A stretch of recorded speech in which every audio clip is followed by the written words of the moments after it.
your teeth into. So tonight I'm going to talk about four things. Um, and this is all about this video, if you're watching it, right, is all about how the media uses our minds against us and what to do about it, right? So if you found yourself in those positions where you see like so many different conflicting posts and shares, you're like, I don't know what to believe anymore. This is the video you should be watching, all right? Because I've been there. And just when you think you know what to believe, there's like a counter to that and a counter to that and a counter to that. So anyway, so this video is about sort of giving you a little bit of a samurai sword to cut through it, or at least know how to know what to hear, what to let register, and equip you in knowing how to take your next step in discerning what's true, what's authentic, and what's relevant. All right, so four things we're going to talk about: epistemology, imagination, hypnosis, and manifestation. Right? Fair deal. So, one word that rarely ever comes up in a cocktail party or at the bar or anywhere in my conversations is this word epistemology. Now, this word just happens to be one of my favorite words, like in the world, right? Like it just is, right? And I'll share with you why that is. So if you're unfamiliar with the term, and even if you are, right, for the most part, I think generally people are like, yeah, I think it means no. All right, so let me just share with you what the definition of epistemology is, right? All right, here we go. The definition of epistemology, if this is still recording, my video is frozen, so if it's still recorded, all right, are we still live? Screen froze. Gotta love a wonky internet connection every now and then. Okay. All right. Okay, so epistemology is the theory of knowledge.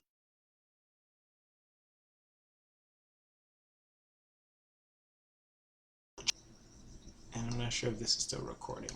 All right. I think it should still be recording. All right.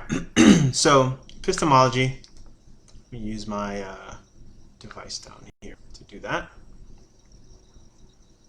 Okay, we live? We still live? Yeah?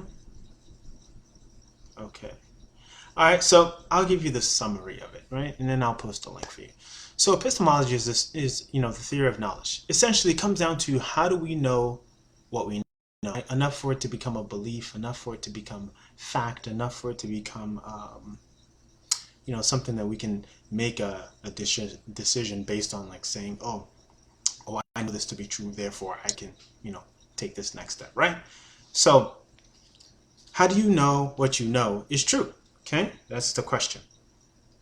And, as human beings, one of the things that makes us vulnerable is that we are constantly, subconsciously having to make assessments about our world, right?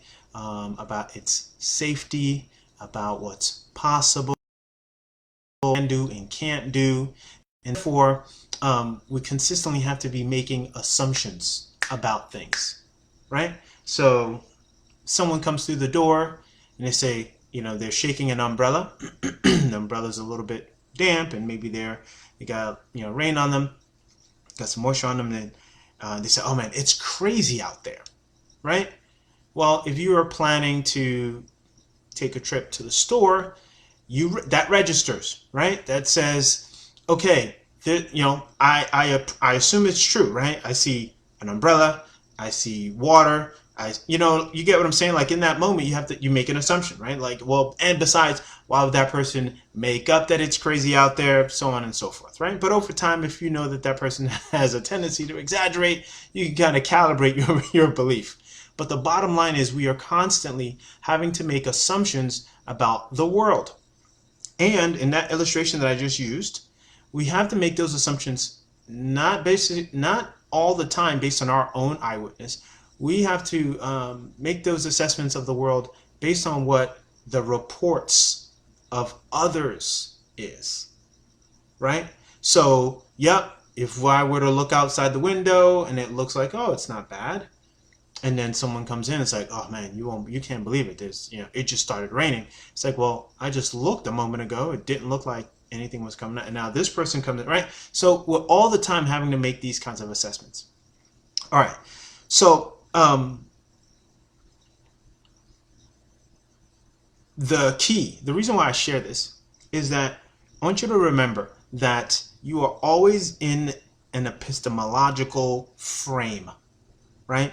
So like your worldview is a function of all these epistemological lenses, right? What you believe is true, what you believe is fair, and why you think it's fair, and what supports that, and why that's legitimate instead of this being false.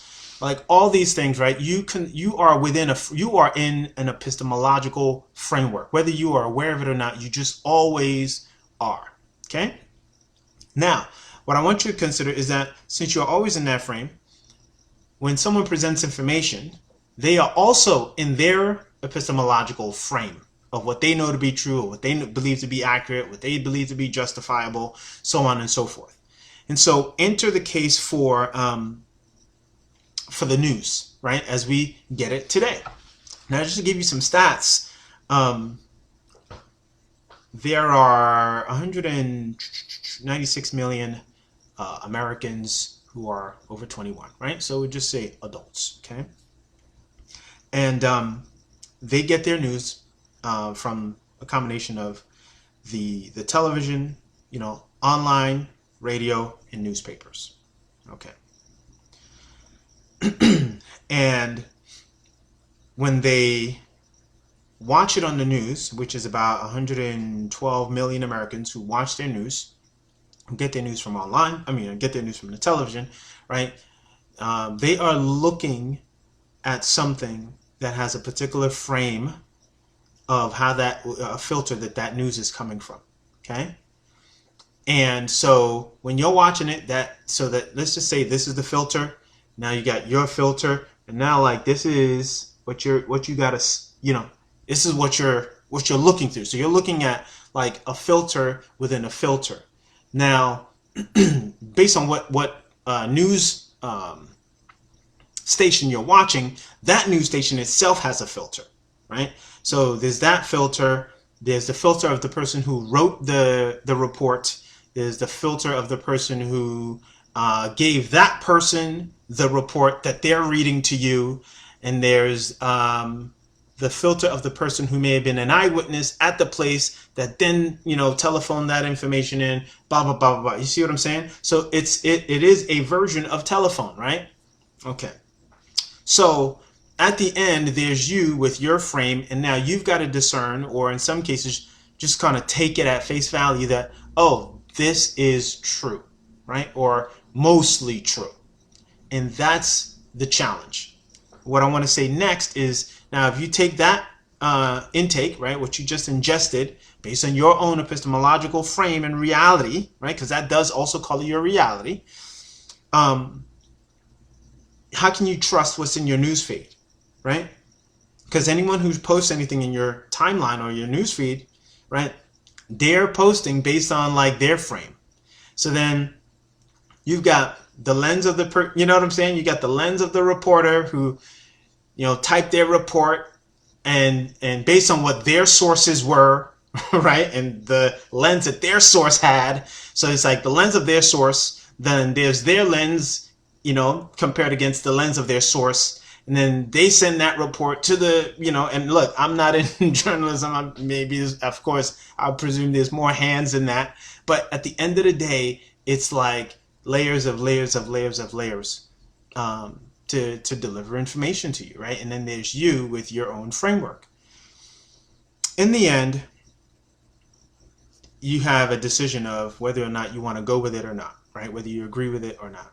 And what your radar says about how to discern if something is true or not. 2, imagination. So depending on what you assume to be true, what's going to happen next is you then start to consider and embrace that and let that register. So if your imagination believes it, you will unconsciously begin to comply with the information that you're receiving, right? So whether you are aware of it or not, some aspect of you begins to take into consideration, if this is true, then I should prepare to do X, Y, Z, right? And so you no longer use your imagination to create, like sort of independently. You're using your imagination to support or interact with this information and make adjustments, right, to yourself and your being and how you show up in the world as a function of that information. So that's the imagination part of this conversation. Then the next thing that happens is hypnosis. So at the hypnosis level, it kind of sounds funny, like the hypnosis. Well, here's how this plays out, right? So hypnosis ultimately just comes down to how we are then hypnotized to propagate, right? So what happens next is, if you hear a particular subject matter discussed in a particular way, and there's usually like a tagline, right? So let's just say, one of my sort of comical favorites that's just outrageous how often it's like, the death toll now is, the death toll now is, the death toll now is, right? Now, anytime you hear that, at some point you get numb to it, right? But you don't. What happens is it's a framework, it's a language, right? That then starts to sink in or seep in to the psyche, that then starts to prime you for something, right? And of course, psychologically, I mean, you can study the work of the likes of one of my favorite sort of researchers on the subject matter, Ernest Becker. He's got a whole study, a book actually, on the subject of the denial of death. And then some of the PhDs who followed up on his work, they can give you all kinds of great reference points of the significance of what's called the death prime, right? So people do different things when they are primed with death. And so then the hypnosis of the repeated terms and phrases, right, whether you're reading it, and like I said, so you got 112 Americans that watch their news, you got 74.8 that get their news online, you got 49.2 million that get it from the radio, and then 9.3 that get it from the papers. Okay, all right, and that total is 192.9 million Americans, adults. Okay, so now I want you to think about that, right? If we round it up, almost 200 million people are receiving information, right? It's coming in, it's coming in, it's coming in, it's coming in, right? Now, the kids, those who are under 21, right, in some way, shape, or form are tied to those 196 million adults, right? They're their offspring. There's associations, there's uncles, there's kids, and you get what I'm saying, right? So it's not just, these 200 million, right? So we radiate that information. And then what happens in the end is manifestation. Now, here's the thing. The thing about manifestation is probably the easiest part, right, of the human experience. And the reason why is because it's just like, if you want orange trees, what would you plant? Orange seeds, right?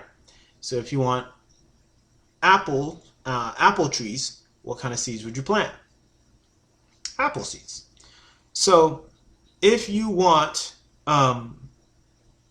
adults to be compliant, right, there's a certain combination of ways to present information in a way.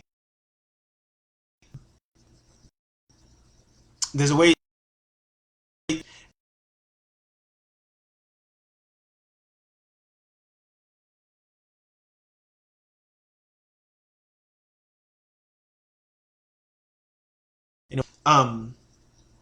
as I saw people arguing, and not necessarily arguing, but they've got different points of view online.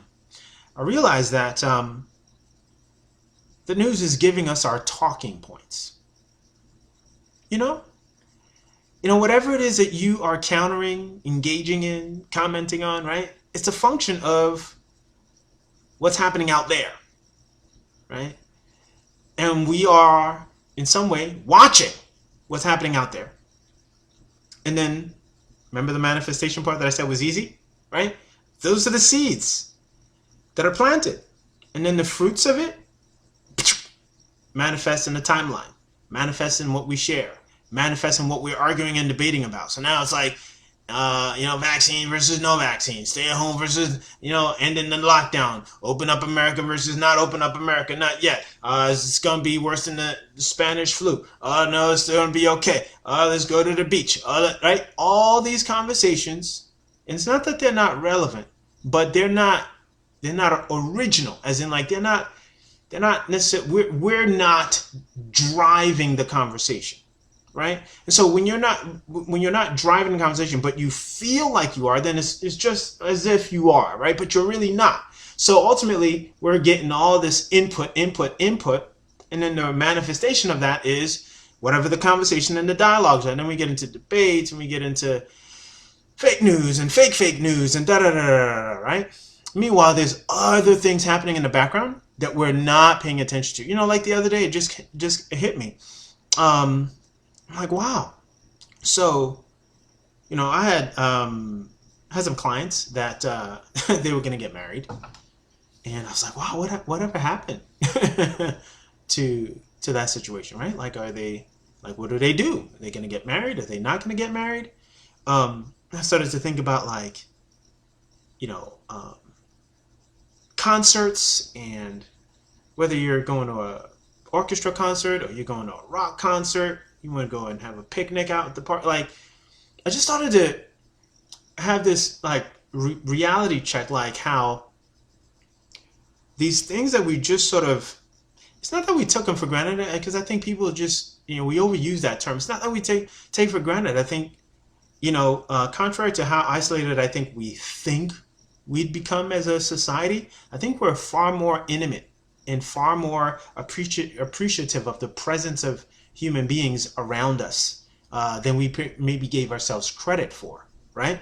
And so I started to think now holidays and holidays have to sort of who knows how people will navigate them, right? Like, oh no, don't I don't want too many people at the house, because to birthday celebrations, to baby showers and play dates with the kids, and what else? Just these real genuine natural, the holiday, like I said, the holidays, Thanksgiving or Christmas, or New Year's gatherings. Let's just think about New York, just to use that as an example. New Year's Eve, right? Watching the ball drop. The world comes to New York to watch the ball drop. And now, all of a sudden, we got, skirt, right? Like, no, can't watch the ball drop together, because, and it's not to sort of undermine or make light of the circumstances. And it takes us back to something, which is, and I'm sure you have your version of it, of what are we actually really, truly dealing with, right? Whether it's the accuracy of the numbers, or if that, are these numbers really an accurate reflection of what's happening? Are these, of course, deaths really attributed to what they need to be attributed to? What are the real efforts that are made to really strengthen our immune system? There's the other thing too, the information about how America funded a laboratory, some research on the coronavirus, and how it may have broken out of there, and of course now infiltrated back to the U.S. and now we got to get like a vaccine to cover up for something that should have been covered up. Right? Like, and now we aren't supposedly able to engage in connect with one another in the way that we normally would have had all of this not kicked off to start with the way that it kicked off. You see what I mean by how Saul starts to play out? So ultimately, here's what I want to leave you with, right? It's one, recognize that at any given point in time, no matter how smart you think you are in an epistemological frame. Period. Okay? You just are like, that's just what comes with being you, right? We all are. But you have to be able to question your own epistemological frame, right? You got to really have the courage and the humility to say, well, what do I believe to be true? And why do I believe that to be true? And why do I believe that to be true? And what are my assumptions, right? What that gives it any validity, right? If you're willing to do that, then you give yourself enough of a space to hear something without necessarily jumping right on it as, oh, that must be true. Oh, that must be accurate, right? Okay, so once you do that, it gives yourself, your imagination, it protects your imagination from just ingesting information and running off with it, right? Because what happens is once your imagination starts processing what you're hearing as if it is the truth, then you just are going to be drawn to hearing more of it. And when you hear more of it, there's a hypnosis that takes place, right? Whether you are aware of it or not, that then can't help but manifest by your compliance, right? And in some cases, just by you acquiescing, just saying, oh, well, I guess that's just how it is. I'll close out with just an example of what I mean here. In the past, the reason why, we could sort of be, in some ways, I'd just say sucker punch, right, with information, is because we didn't have time, right? And that's really it, where, ultimately, human beings have to constantly be making assumptions, right? I mentioned this at the top of this, for our survival, because we don't have time, right? It's just like you got to make quick assumptions for your fight or flight experience, right?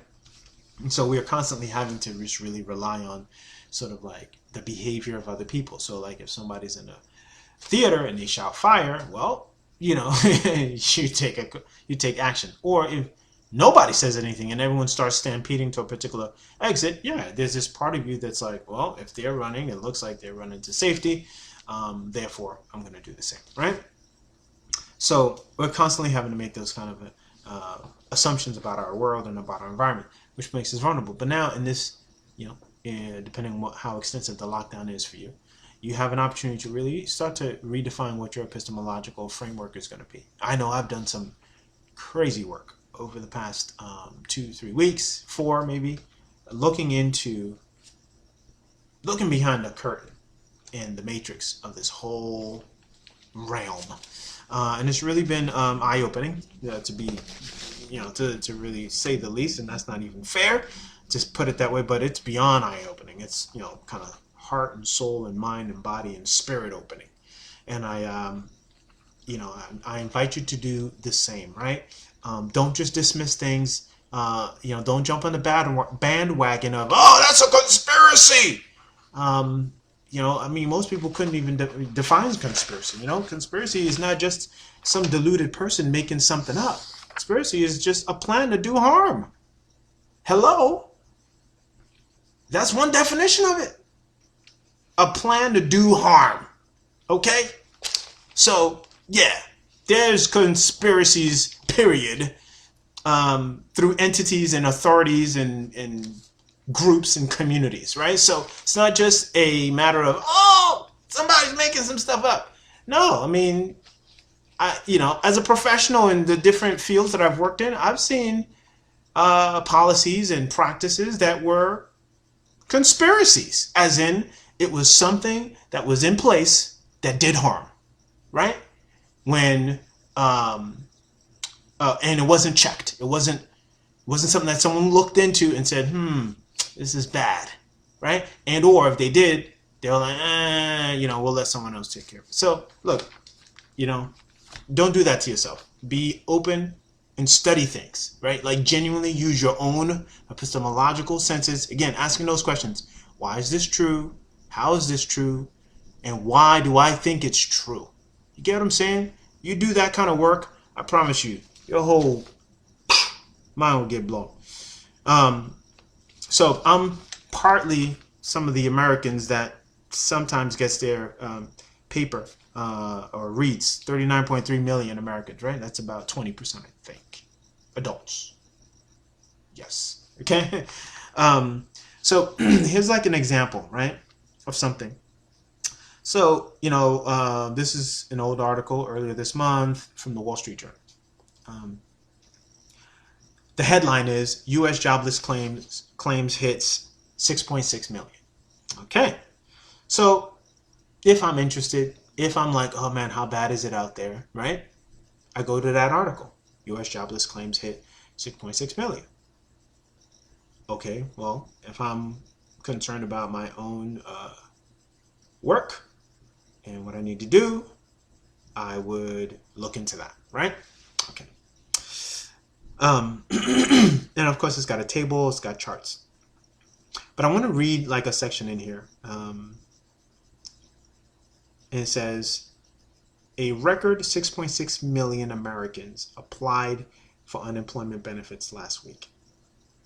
All right, so it says a record. I mean, okay.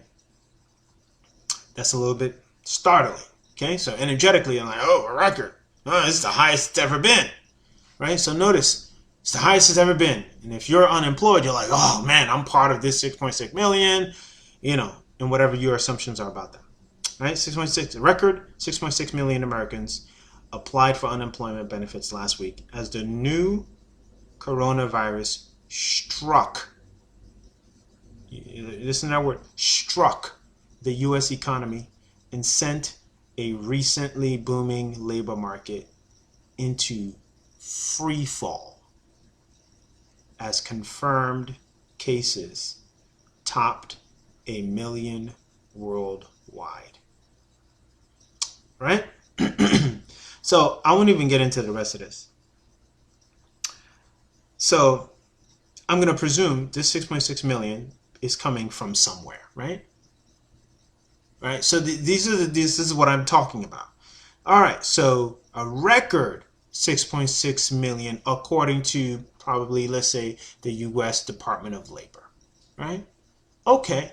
And so now I have to trust that the U.S. Department of Labor, that their numbers and of course, in their system, that's an accurate reflection of what the true state of affairs is. Do you see what I'm saying? So, okay. Now, the next part is for, last week as the new coronavirus struck the U.S. economy. Now, what? You notice the words here? The new coronavirus struck the U.S. economy. So it's the virus that hit the U.S. economy. Right? You notice the language here. Struck the U.S. economy and sent a recently booming labor market into free fall.